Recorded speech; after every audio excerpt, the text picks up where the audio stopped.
N1. Hello again. I'm Matt Davio with the 1 Minute Trader podcast, and I've got a special guest today. I've got Bill Walker coming to us from, I believe, down in the southeast. I think, Bill, you're located now in North Carolina. That's correct. Thank you for coming on today. And you know what? A couple things. First of all, you've got a new book out. It's a novel about life in the Chicago trading pits. And your history in Chicago is pretty deep. And let me first say that you studied business and you got your master's in accountancy from UGA. Sorry about your Bulldogs again this year. I was rooting for them. I was kind of like everybody was rooting against Tom Brady last night. I appreciate it, but that's a 20-year recovery process. But nonetheless, I appreciate you giving your condolences, our Bulldogs. Yeah, I mean, it's tough. I mean, I've been there. I mean, I'm a Michigan grad. I'm a Michigan fan, so I understand, kind of that pain, because 1997 was that shared title for us with Tennessee, but at least we got the shared title. So, Bill, talk a little bit about how you went from business school in Athens. You got your master's degree in accountancy. How did you end up in Chicago with obviously a degree in accountancy in 1985, but you ended up right in Chicago? What drew you to the trading floors in Chicago, just so people know? Give them a little history of what took you to Chicago, especially as an outsider. Just a quick note. I finished my master's at the end of 1983 at the University of Georgia. And like everybody else in the program, pretty much, I went to Atlanta and I worked at one of the large accounting firms, in my case, Arthur Andersen, which was the largest at the time in the tax department. There you were, 150 people in the tax department alone, everybody doing the same thing, everybody trying to act alike. Everybody seemed to have such tunnel vision. There were a lot of smart people there, that don't get me wrong, and they worked hard. I found myself reading the Wall Street Journal the first hour every morning, which I got reprimanded about. So I had a lot of interest in the markets. And finally, it dawned on me one morning, look, this is not what I want to do the rest of my life. The Chicago commodities business, you're from the Midwest, it sounds like. And even, if you weren't from Chicago, it's something nonetheless that you heard about. This kind of very different kind of business. You were hearing, the price of cotton or corn or wheat or cattle or gold is traded, and then they'd show a screen on television. You see these people out there jumping up and down, yelling and screaming, and that's how the price of it is determined. Right. So, I had a bit of an athletic background, and it interested me, and I had the interest in the markets. Now, to get in it, I had a friend who helped me get my first job as an arbitrage clerk at the Mercantile Exchange in 1985, and I had to take a 60% pay cut. It was like, I was going to stop you right there, because I knew a lot of guys from Michigan who were like you. They were business school grads, undergrad business school at Michigan. They were smart guys, or they were engineer grads. They had jobs on the table that in 1984-5 were paying them 50, 60 grand. And were very good jobs, and they passed on those and went straight to the floor. And again, I didn't choose that route. I kind of did it similarly. I took a fifth year at Michigan, didn't get a degree in accounting, but I took 30 credits of accounting so I could sit for the CPA. But after taking those classes, I was like, there's no way I could work for an Arthur Andersen. So you and I have a similar path in that, but you ended up on the floor where you said. What was your athletic background? You mentioned you may have seen from my, I don't know, I've written a few books called Skywalker about some long treks I've done. I'm just shy of 7 feet tall. I was the tallest person at the Chicago Board of Trade and the Chicago Mercantile Exchange. They called me when I first got to the Mercantile Exchange with my $200 a week clerk job. They called me Clerch. Which was humorous enough. But anyway, so obviously I had played some basketball. I played a lot of golf, very competitive golfer. Really? And baseball and other stuff. So I was competitive, still am. And that is a business obviously puts a premium on physical agility, competitiveness, all that. And you had some real horses out there. I mean, you had some real good athletes out there. So And talk about that. Talk about the setting on the floor a little bit, because you come in there. Again, I've been down on the floor. I've never traded from the floor. I've always been a screen trader. I've been on the floor, as early as the late '80s, through all the way. The last time I was there was probably 2010. So I haven't been in a while. But give people a flavor, because you mentioned this a little bit in our starting this interview. It's a very physical place. The physicality was demanding prices. This pit, the action, what was going on was driving what was happening in the actual, what you read in the Wall Street Journal. So give people a flavor, especially a generation that has no idea what the floor is. It could not have been more different than the accounting firm, where everybody was buttoned down, everybody was trying to look alike, act alike. Right. Very often keep their heads low. It couldn't have been different from a job at a bank, or even as a stockbroker. You're in a similar business as a stockbroker, but you're working in a comfortable environment there. Well, a trading floor is not a comfortable place to be. There are several thousand people packed in to a room the size of maybe 2 basketball courts. And if you're in some of the bigger pits, and I was in the biggest pit, the U.S. Treasury bond pit, you had several hundred people just crammed in there, and everybody trying to get up near the top step where the customer orders were. Why? Because the customer orders were where the brokers stood. The brokers were filling the customer orders. And if you get an order, and I was a broker, people wanted to stand near me, because the minute I got a customer order, I knew most of the time you just had to get rid of it, which means you were selling at the bid price and you were buying at the ask price. Well, that's how these people made their living. It wasn't any brainy stuff about reading the market like you have done, Matt. In your career, it was trying to get the edge, not read the market, but try to get the edge. What I mean by get the edge, to buy at the bid price and sell at the ask price. Well, you got the brokers like me who are selling at the bid price and buying at the ask price. So it is obviously a symbiotic relationship between the brokers and the locals trading for themselves. But it then you get into all the black arts, into the samurai tactics and all that stuff. Hey, Bill, did you know before you left the accountant world that your size would be a benefit for you? Did you know that? Well, I had been told that. Now, let me just tell you, at a life living at 6'11" and a fraction, you hear some strange reactions to height. But what so often people put such a premium on height. I've written an entire book on the subject of height called Tall Tales. But people put such a premium on it, they're so seduced by it.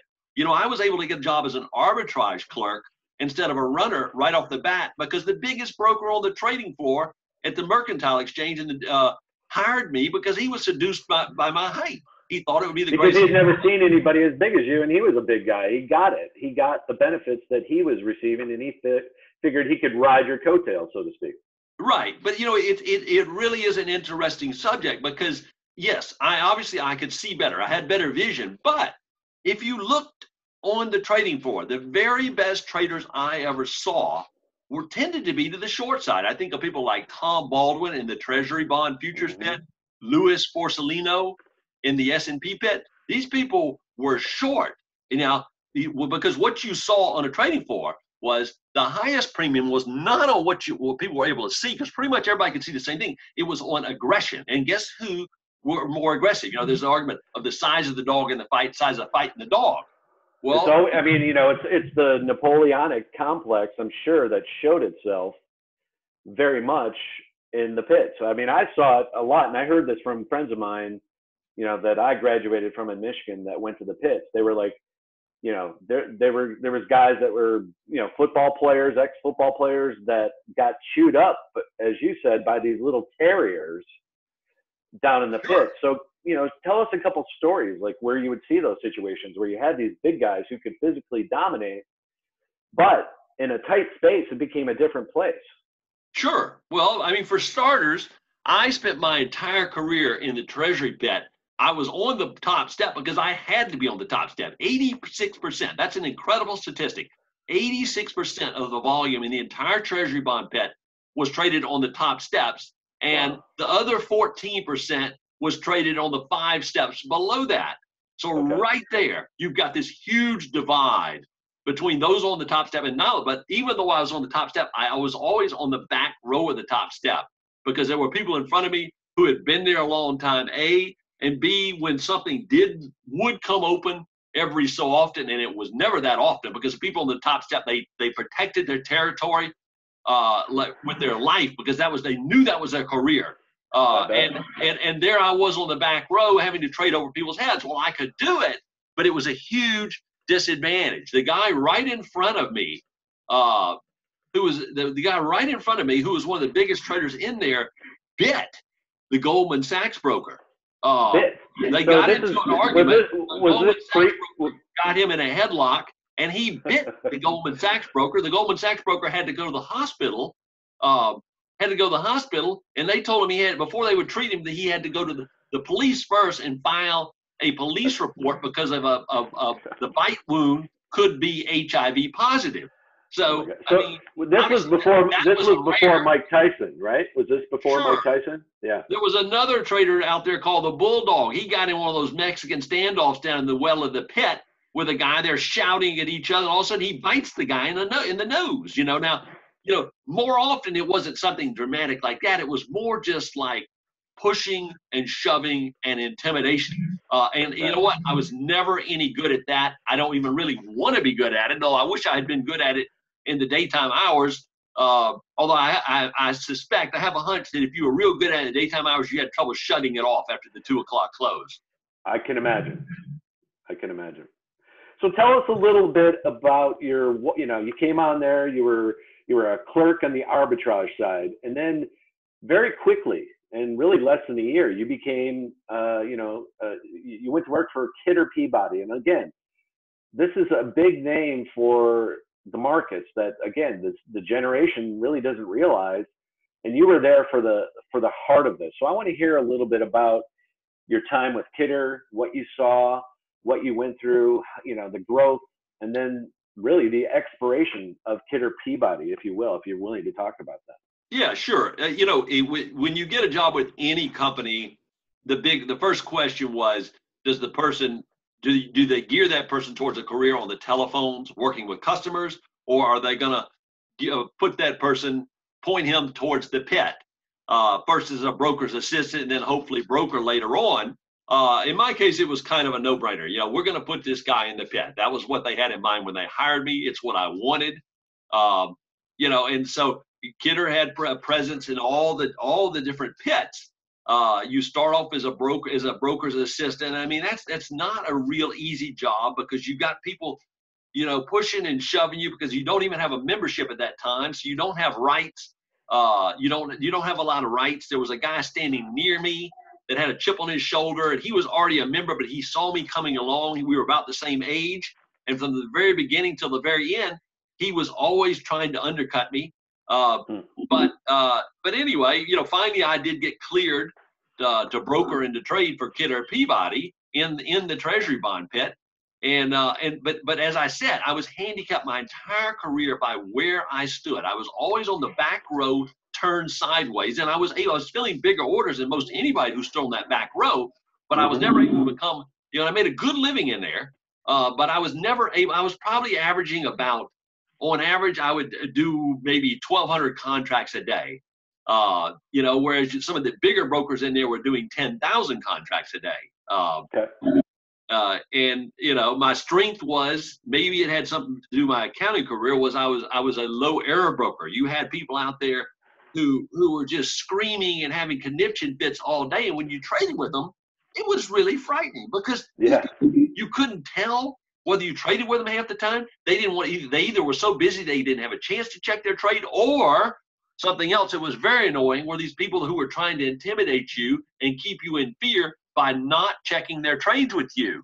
They didn't want to check your trade with you, and you're sitting there the whole time, hey, checking, George, checking, and they won't acknowledge you. Well, they obviously they know that the trade is good because you're checking with them, but they won't check it back with you.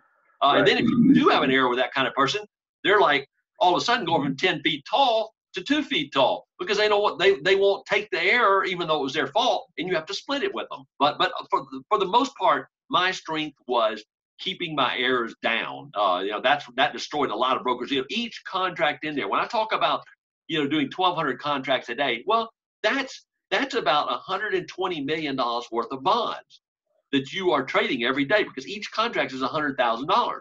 And you would get a commission of $1 for a $100,000 trade. Well, compare that with a stockbroker. You do a trade with a stockbroker for a $100,000 trade, your commission is going to be almost $1,000. So in that sense, the commodity markets were efficient.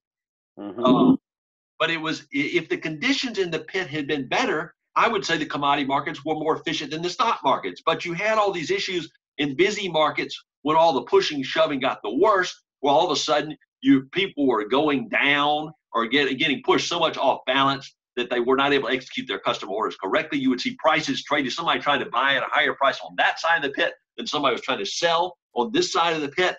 So it was, and Bill, I always tell people the best movie that depicts that, in my opinion, because there's really never been a great movie done on trading. There was a movie called The Trading Floor a few years ago. I interviewed the director. It was a documentary. That was interesting. Was that you talking about the CNBC movie? No, it wasn't a CNBC movie. It was, I'm trying to remember the director, James. I can't think of his last name right here off the top. But the best drama depicting trading was Trading Places, because that actually, it physically they filmed it in Chicago with Aykroyd and Eddie Murphy down there. But people don't understand that the games that were played, by the guys betting the dollar that they could turn Eddie Murphy into a trader were exactly real. I mean, that shit went on every day. Sure. And there was so much stuff you just wouldn't see. You had people trading with their friends and all that kind of stuff in there. The thing that made me mad was it didn't have to be. Obviously, a business like that was going to be, you were going to have people hitting below the belt. It was going to be fierce out there, but it did not have to be anywhere near as bad as it was at the Board of Trade. Now, the Mercantile Exchange, again, they had all those abuses, and they corrected it by eliminating dual trading and making the top step just people filling customer orders. And their problems went down dramatically.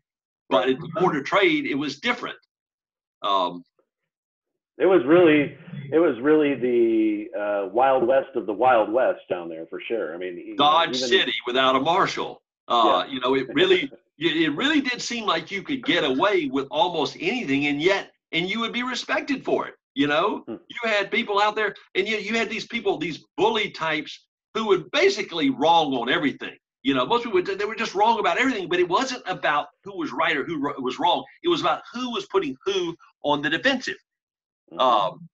And you had some of your worst nightmares from junior high school are out there on that trading floor, acting like savages, and being all of a sudden these people are being respected for it. Yes.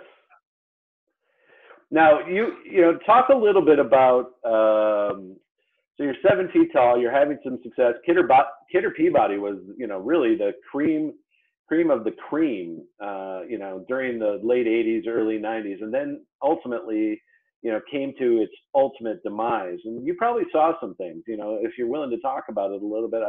I'd love for people to hear the history about it. Yeah. Kidder Peabody got bought by General Electric in the late 1980s because, as you say, General Electric wanted a blue chip Wall Street name, and they picked up Kidder Peabody. Right off the bat, they found out they had some inside trader, a guy named Marty Siegel, who was meeting Ivan Boesky, the famous arbitrageur, in underground garages in New York City, and saying, look, I got a client that's getting ready to take over this client right here. You should go ahead and start buying their stock, he would say to Boesky, and Boesky would buy it. People wondered how Boesky, every time he accumulated a big position, he was always right. The company would get bought out a month or two later. Then the company tried to recover from that. They did not seem, though General Electric did not seem to really understand Wall Street. They had a huge mortgage trader who they allowed to take a huge position.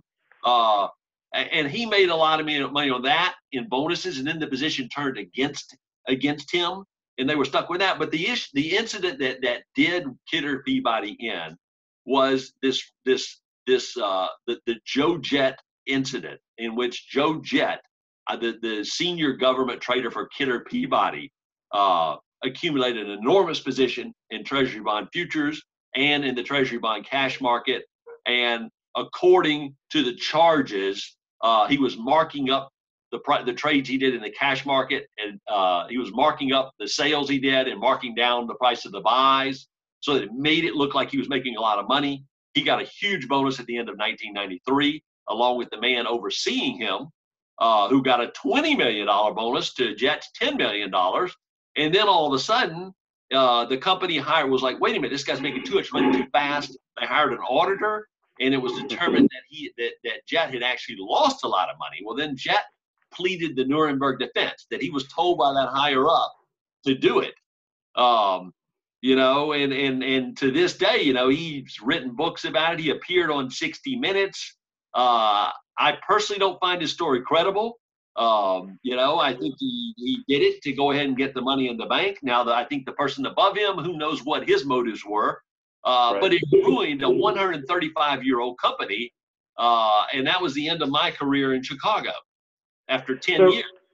So so this is interesting. So you're suggesting that an individual with kind of an unlimited book of credit anywhere at that time, you know, and it happened many times. You know, we talked a little bit before we started this.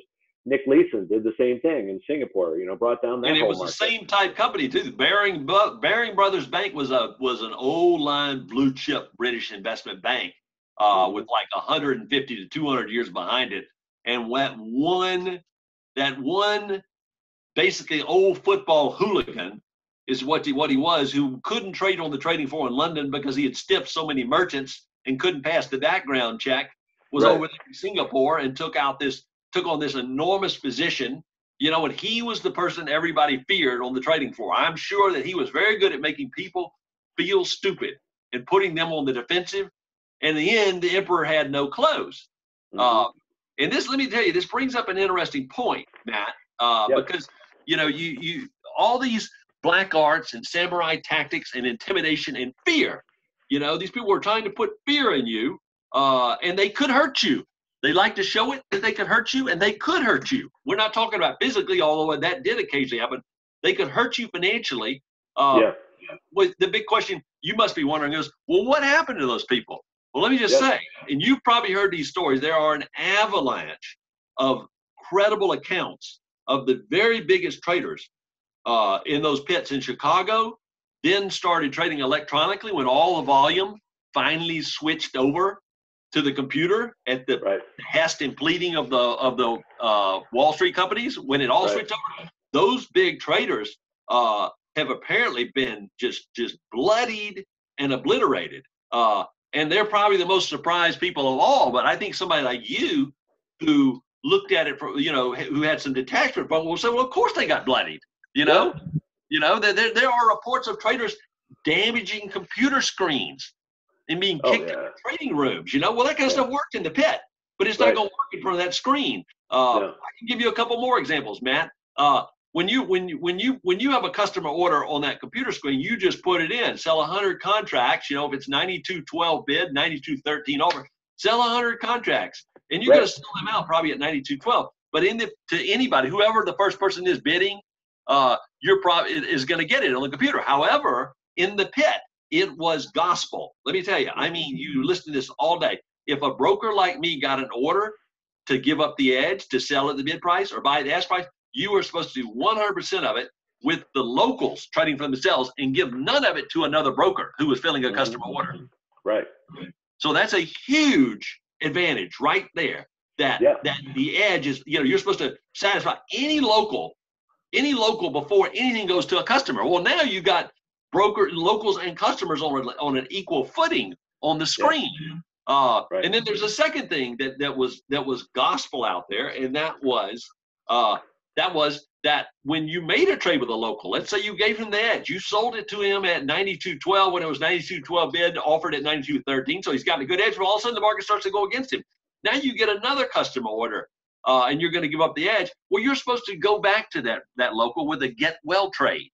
And you see this all day in the pit, people screaming, I bought 12s from you, and you just sold 8. You're supposed to sell them to me, you know? Right. And obviously none of that is happening on the screen. And then the third No. thing obviously would be, if you're on the top step where the big traders were, you're hearing orders coming in advance. So Right.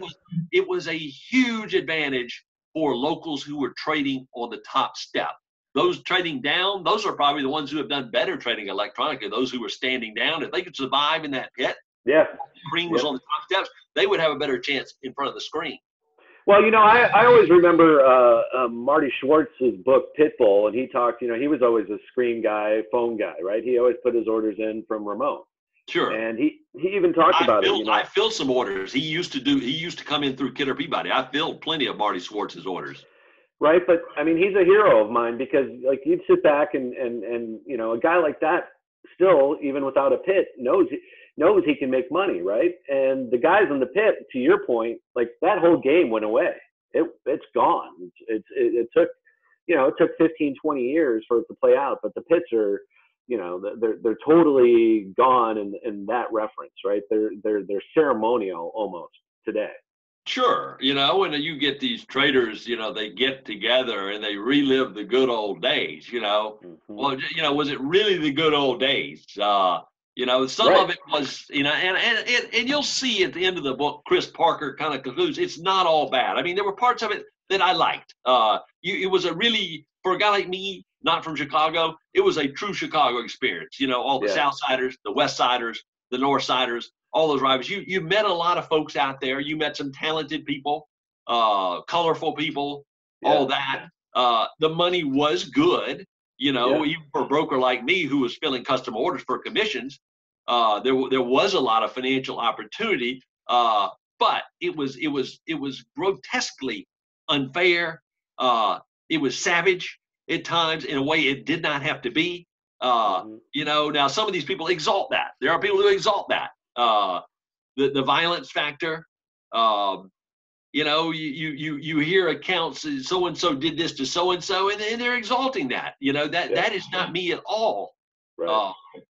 So talk about that. So Kidder Peabody, then after a decade plus, goes bye-bye, and your time in Chicago is gone. But you ended up moving to London with a Japanese broker. Is that correct? Yeah, I was lucky. I got offered a job by Nomura, which was trying to expand their presence on the trading floor at the Life, which was the up and coming and getting much bigger very quick exchange. In fact, it reminded me kind of like the Board of Trade as they first started trading treasuries. I mean, the markets were getting bigger, the traders were trading bigger, and this company wanted an American in there who had traded the treasury pit to fill orders in the German Bund futures, which was the big pit on the trading floor in London. So I went over there, and the irony was that in London, you think of the Americans being leading edge and the British coming behind. Well, and that was in one case where it was the opposite, because the Germans themselves wanted their market back. It was all traded in London, the German Bund futures. So the Bundesbank, the German central bank at the time, decided, all right, we're going to set up an electronic exchange. The members of the Bundesbank did.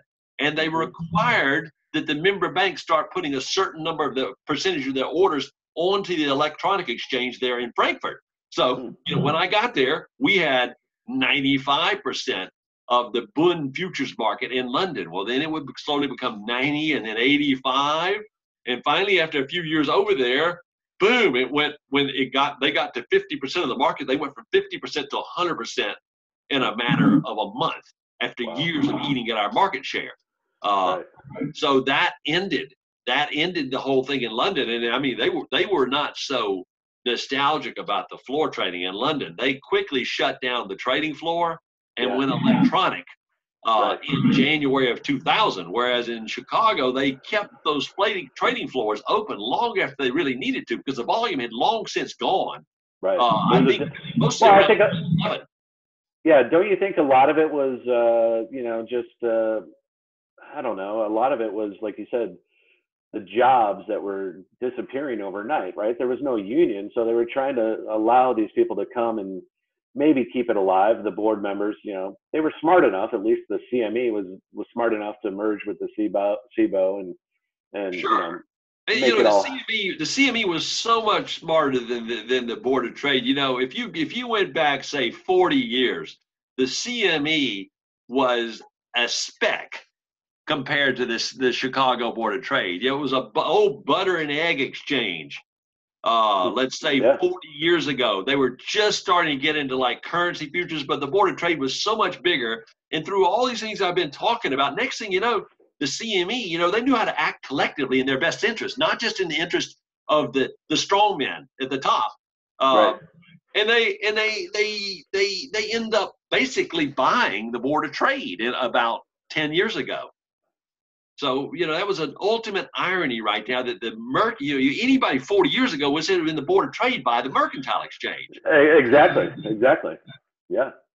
Even 20 years ago, I'd say, 10 years ago, even. I think when it happened, people were like, whoa, it was one of those reverse engineered deals that you're like, wow, it kind of surprised people. But it was, to your point, Bill, it kind of worked out nicely because that was the right, they had the processes in play to do business as they are doing today. I mean, it made a lot of sense, So when you left the business, you left London, tell us a little bit about the last 17 years, kind of.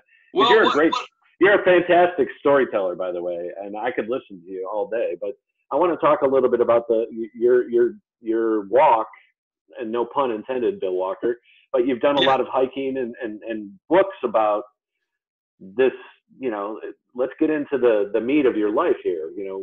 What are you doing? Well, when I got out of business, I was like, there's something very, very strange about that business. That was, and I saw one thing that I saw out there that really nagged at me was you tended to have a downward spiral in behavior after a while. At first you get in there, your competitive instincts come out, but then you saw people started getting desensitized to whether it was the violence or the grotesque humor, all the drugs, the sex, the whatever.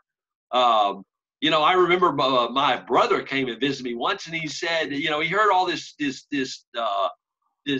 grotesque humor spilling out of me. He goes, "You got Board of Trade syndrome, like Vietnam syndrome.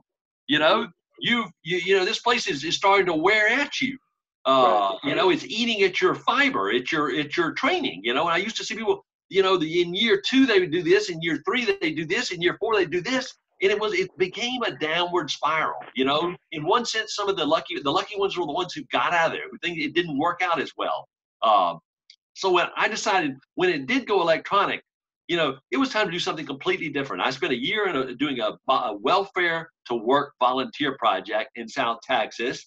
And then I was gonna go back into the corporate sector after that. And then I thought, wait a minute, after that, I still have some demons to exercise from that trading floor. So I went to Latin America and spent 3 years teaching English in 5 different countries all over South America and Mexico.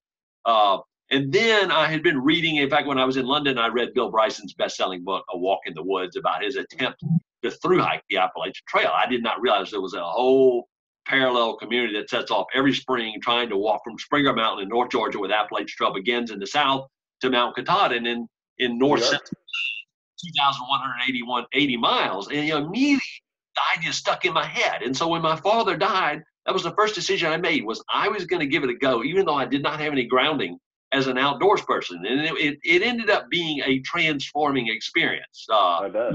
That made me want more. In fact, in one sense, it was very different. It was almost the inverse of trading. There was something you felt like it brought the best out of you. Long distance hiking. You were meeting. Did you make it? Did you make it the whole way to Maine? Well, I made it. All but 33 pounds of me made it the whole way. You could barely see me sideways by the time I summited Mount Katahdin in northern Maine.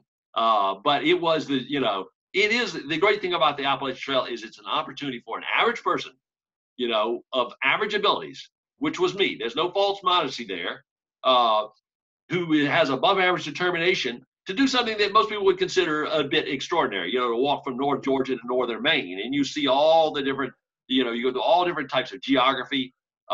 It's a great way to travel in an authentic, non-touristy. And that's what I've always learned. One of my favorite quotes is by Bruce Chatwin, the great British travel writer, that walking is a virtue, tourism is a deadly sin. And this was what I've done since then. You know, I've done other long walks. I did the Pacific Crest Trail, which is longer than the Appalachian Trail from Mexico to Canada. Lost That's 42 unbelievable. pounds out there. How many pounds?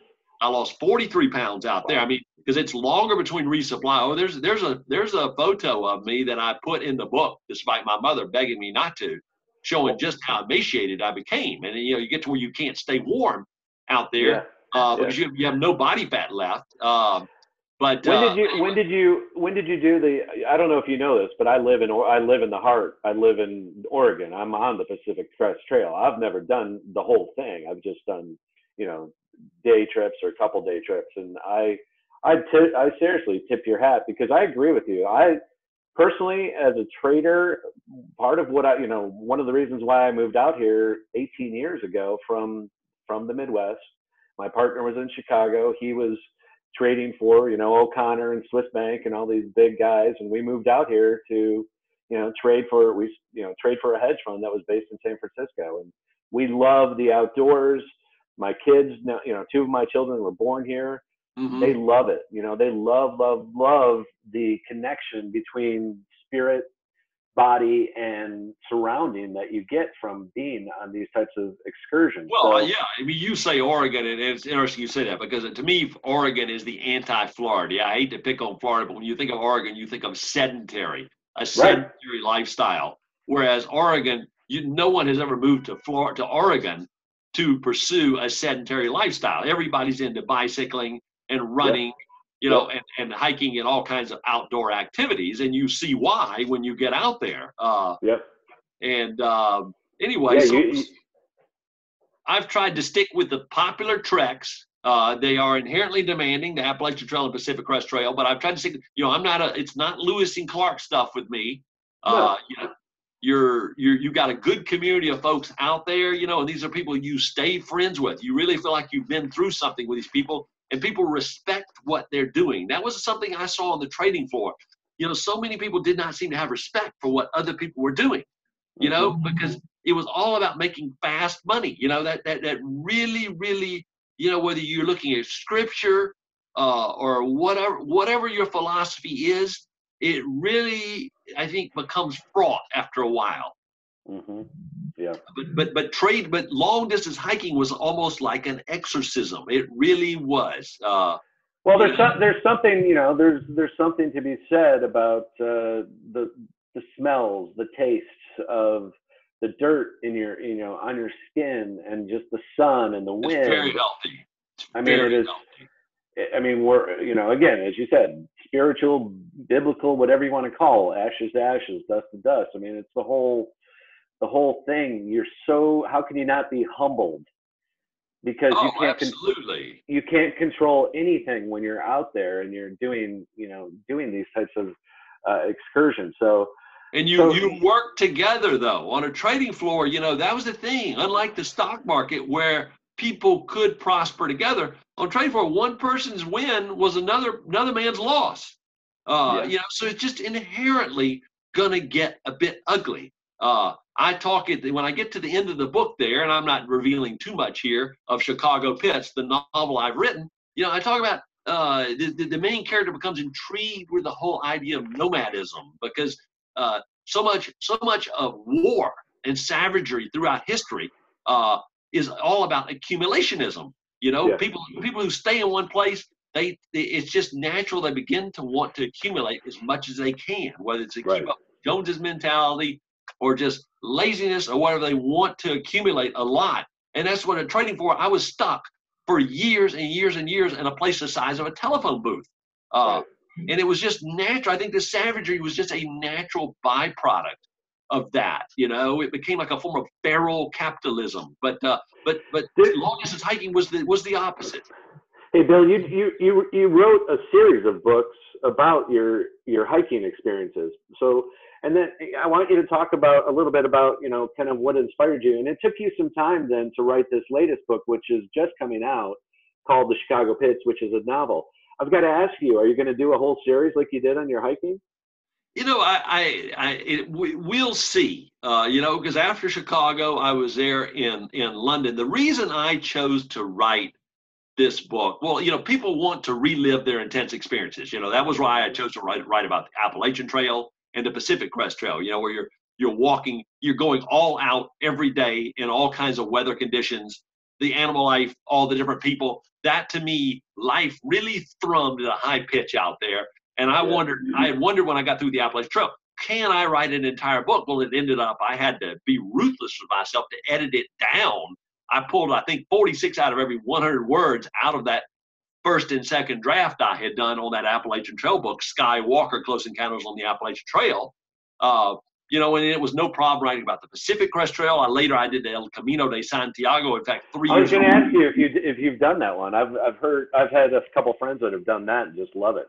Oh, it's a great track. I value the Appalachian and Pacific Crest Trail more because they were greater struggles, but El Camino de Santiago was probably the most fun of the tracks. And then I did Annapurna Circuit in Nepal, which is the most popular footpath in Asia, and wrote about it. Also, the book was called Getting High, Annapurna Circuit in Nepal. In fact, I did a big presentation on it last week to the Sierra Club here in Asheville. But back to a point.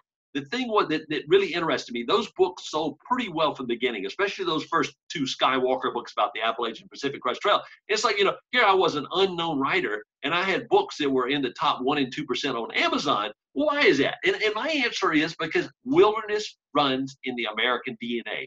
There's something about, the Europeans have their citadels of high culture and all that. But in the U.S., from the very beginning, our culture has been, from the westward expansion, there's something about wilderness that makes Americans perk up. And I had people. We're pioneers, yeah. People that, I was really surprised, would come up to me and say, boy, I loved your Appalachian Trail book or your Pacific Crest Trail book. Here's a person you wouldn't expect it at all. Now, you ask about my book, Chicago Pits. Again, now, obviously a very different type of experience, but the thing it had in common with the long distance hiking was an intense experience. That's pretty much anybody who's ever worked on a trading floor, especially in that treasury bond pit, especially on the top step of that treasury bond pit, would call it an intense experience. Yeah. And I would guess it probably took you a number of years to kind of formulate how you want to write about that, because you probably had a lot of bitterness, anger, upset to watching, like you said, you came in with a bit more of a holistic attitude and expected other people to play by the rules, and the rules were somewhat unknown and created as that pit got worse and worse. As you said, it kind of degraded itself into that environment, I would even suggest. I mean, I think it I just think it was the individuals. It just had a bit of a degrading effect on the individual, including myself. You tended to see a downward spiral in behavior, people becoming more suspicious of each other, and rightfully so. As the time went on, and in a lot of businesses, you have people who get the upper hand over somebody else. But in this business, boy, an upper hand can really be ugly. You have your boss at the big corporation who you can't stand, but here you've got some guy, who's either shoving you up against a rail, or you're trading with them all the time and they don't want to check their trades and they're just trying to strike fear into you or hurt you, directly financially. So that kind of thing sticks with you. But the reason I decided to write it in novel form, a lot of people had written about the business, various aspects of the business, but I found that nobody, there's the business that was at one point the largest business in Chicago, the Chicago commodity futures and options business. Yet nobody had ever written anything that seemed to have gotten popular traction. We'll see what happens with this book. And I wanted to write something kind of on the order of Bonfire of the Vanities, and that's an immodest comparison because Tom Wolfe is just a staggeringly talented writer. But I thought that I could tell the story better in fictional form. Well, I've read about a quarter of it, Bill, and I started it this weekend and I got behind and I was hoping to finish it before I did, but I want to finish it in the next couple of days, and I will. And let me ask you, where can people find Chicago Pits? Where can they find the book? The best place to find it is on Amazon.com. It's in paperback form and it's in ebook form. So you can get it on Kindle. Amazon Prime members can actually get it for free on Kindle, but it costs $4.95. through in ebook form on Amazon Kindle, or it costs $12.95 in paperback form. Bill, thank you for coming on. I really appreciate you coming on and telling the story. And I want to read your other books on the amazing hikes that you've done also. So those also can be found on Amazon. I'm thinking, because you mentioned they're top performers there. So sure. Let me say this, Matt. I'm enjoying following your post on LinkedIn. You know, you really seem plugged in. So, well, like I told you, part of the reason, thank you. First, let me say thank you. Part of the reason why I started doing these interviews a decade ago is because part of what I've never had as a floor, you know, as a non-floor trader trading off the screen, is I don't have, you know, I've pretty much, except for a time where I've worked with a partner, I don't have like, you know, an office. I'm at an office, but I don't have people that I really trade with or can, you know, commiserate with, or share the stories of their kids, you know, and their whatever accolades that they're getting. So I like people, and I come from a business and a sales background, and I like doing these interviews, Bill, because I get to meet new people every day. I get to learn new things every day. And to me, there's more than making money every day. It really is about sharing these stories. And like I said, you are a fantastic storyteller and have great passion about, you know, the way that you tell the stories, because I really think you understand people very well. No, I appreciate it, you know, and let me say that was a case study in humanity on a trading floor. And I will say, though, again, it wasn't all bad. Right. You know, and I got to live in a great city, Chicago, which I consider, despite it being famous in many respects, to me, it's the best kept secret in America. I couldn't agree more. My favorite big city is still Chicago. I will take that over New York, San Francisco. LA is just sprawl, but as far as cities, I think Chicago is just got the best food, nicest people generally. Very authentic. Very authentic people. The city developed in a different way from places like New York and Boston, in a very interesting way, that it did not have that waspy elite at the top. And I think it gives the city, you know, a kind of a soul, a rough and tumble soul. Yeah. Well, I grew up in Detroit, and so I think you know, Detroit was interesting because it had the chance to do what Chicago did, and Chicago did it better. I mean, Chicago, both of them were just melting pots of both European and African and Middle Eastern societies. I mean, you know, when you go to Chicago and Detroit and these cities, these large cities in the Midwest, you have people from all over the world, truly Americans, right, who are, you know, they're making a way, they're pioneers, and they are honest, they're hardworking, they're all about family, no matter what their faith. So I think that's such a key point about those places that is so different from New York and the waspy, you know, upper class versus lower class. Absolutely. Sure. So, Viva Chicago. So thank you, Bill. I appreciate it. And I would like to have you on in the future if you're going to write any more books, or you want to talk more, you got another subject that you want to go deeper into. I want to be a prudent person and tell you I'm going to keep to the time I told you I would. And I want to thank you for coming on today. Thank you so much, Matt. Good luck, and I'll be following your blog. Thanks very much, Bill. Bye.